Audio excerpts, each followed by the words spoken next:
místě a nejlepší junior Andrej Alman. No, dobrý.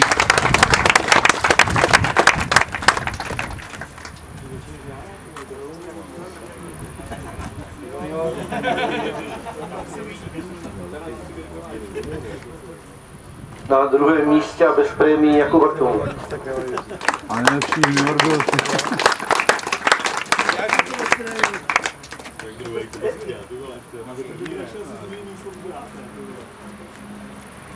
No a přeci jenom se na ty Mariánky dostalo, takže vítězem se dneska stal Pavel Schiller.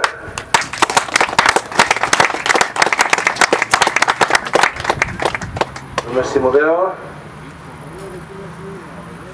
Vida, jak ty báje jsou dneska nejlepší. To je reklama, ne? Jo. Aha. Jo. Nic z nich nepadá. No. Nic z nich nepadá. Nic neříkám. Takže mám